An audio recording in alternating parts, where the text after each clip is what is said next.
Sport Mediaset melaporkan bahwa Inter mencoba terobosan yang menentukan untuk mendapatkan Thomas Palacios yang menjadi pilihan manajemen Nerazzurri untuk melengkapi skuad Simone Inzaghi musim ini. Mereka menambahkan persentase penjualan kembali ke dalam tawaran sebesar 6 juta euro untuk mendapatkan pemain tersebut, dan hal ini merupakan kunci percepatan yang tepat yang dapat berujung pada penutupan perundingan.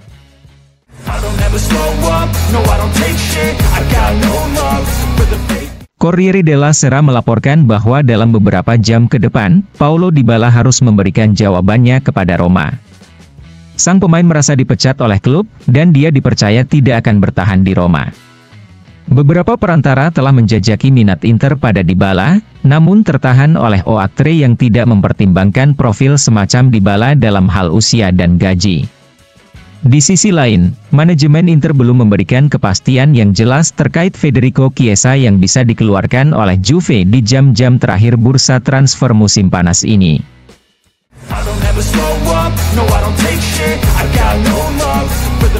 Gazzetta dello Sport mengabarkan bahwa Marcus Thuram telah membiasakan kita dengan gambaran lain tentang dirinya, dan kini dia berevolusi menuju peran sebagai penyerang tengah yang keras dan murni. Musim lalu Thuram mengakhiri kejuaraan dengan mencetak 13 gol dan Lautaro sebagai top skor kejuaraan. Musim ini, penembaknya bisa menjadi dua, yaitu Thuram dan Lautaro.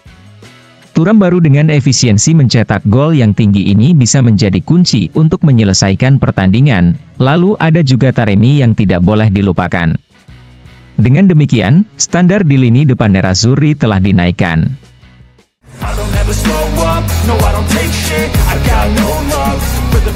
Foot Mercato melaporkan bahwa setelah Valentin Carboni, Olympique Marseille kini mengincar pemain Inter lainnya, yaitu Martin Satriano yang diidentifikasi sebagai calon pengganti Faris Moumbagna yang mengalami cedera serius saat pertandingan melawan Brest kemarin.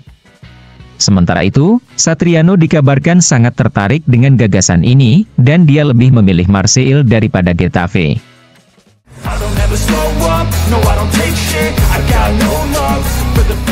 Sky Sport melaporkan bahwa Talleres dan Independiente Rivadavia telah menyelesaikan masalah birokrasi terkait Thomas Palacios.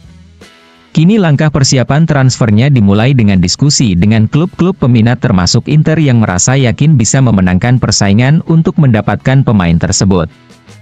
Sementara itu, pada saat yang sama, Nerazzurri juga berurusan dengan Fey dari Barcelona. Ini menunjukkan bahwa tujuan Inter di akhir jendela transfer ini adalah tetap memperkuat lini belakang.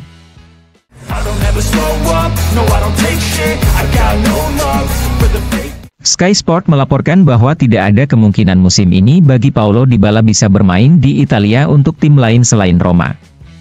Klub yang berminat padanya kini semakin menjauh darinya berkat tawaran besar yang diberikan oleh klub Arab Saudi, Al-Qadsiah.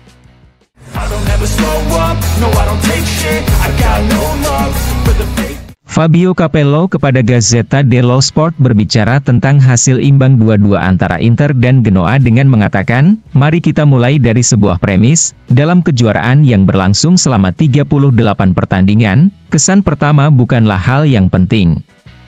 Meski begitu, pada hari Sabtu kemarin saya hanya melihat satu pemain yang setara dengan Scudetto Inter, yaitu Thuram, dan saya harus mengakui bahwa itu membuat saya terkejut, mengingat penampilannya di Euro 2024. Rekan satu tim lainnya jauh dari kecepatan dan agresivitas dari tim yang mendominasi musim lalu. Penting bagi Lautaro, Barella, dan Calhanoglu untuk segera kembali merasa lapar. Melawan Genoa kemarin, saya melihat tim yang melebih-lebihkan diri mereka sendiri dan meremehkan kemampuan lawan.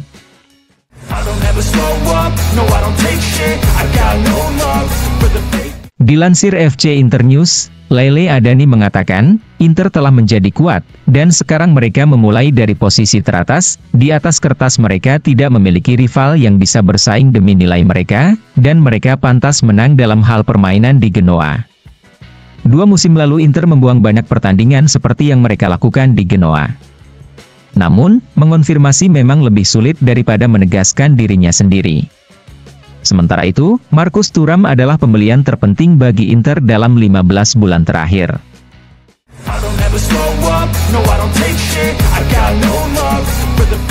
Dilansir FC Internews, Nicola Ventola mengatakan, Milan adalah kandidat pertama untuk Scudetto musim ini setelah Inter.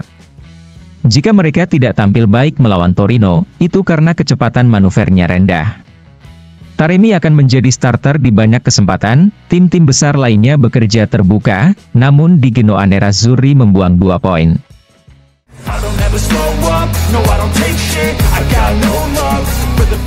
Alessandro Del Piero kepada CBS Sport mengatakan, Inter tampak lebih kuat dibandingkan yang lain karena stabilitas, pelatih, dan para pemain, dan mereka punya peluang terbaik untuk kembali meraih Scudetto. Tapi musim ini saya sangat penasaran dengan tim Roma.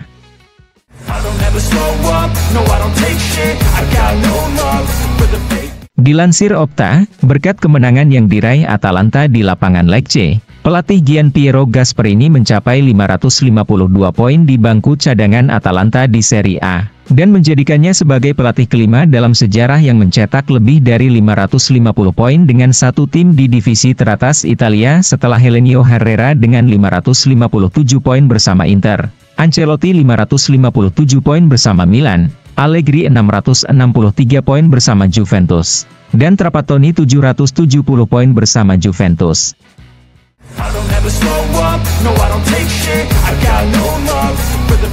Gazzetta dello Sport melaporkan bahwa langkah transfer terakhir Thomas Palacios ke Inter semakin dekat, dan kini tinggal menunggu waktu saja sang pemain menjadi pemain Nerazzurri. Hambatan birokrasi yang selama ini menghambat kedatangan Palacios ke Inter telah terselesaikan, sekarang Nerazzurri hanya perlu bernegosiasi dengan klub Talleres, dan tawaran dari manajemen Inter mencapai 6 juta euro. Ada persaingan, terutama dari Bundesliga, tapi wakil presiden Inter, Javier Zanetti telah menempatkan dirinya di garis depan untuk mempercepat operasional dan memboyong Palacios ke Nerazzurri. Oleh karena itu, dalam beberapa hari lagi pemain berusia 21 tahun itu dipercaya akan resmi menjadi pemain baru Nerazzurri.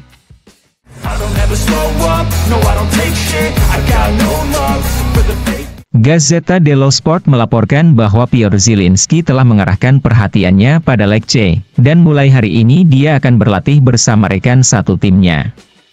Dengan demikian, pelatih Simone Inzaghi akan bisa mengandalkannya pada pertandingan kedua Serie A 2024-2025, dan lini tengahnya akan lengkap. Sementara itu, masih diperlukan waktu beberapa bulan untuk melihat Tajon Buchanan kembali ke lapangan, sedangkan De Vrij akan kembali tersedia pada pertandingan kandang melawan Atalanta pada tanggal 31 Agustus 2024.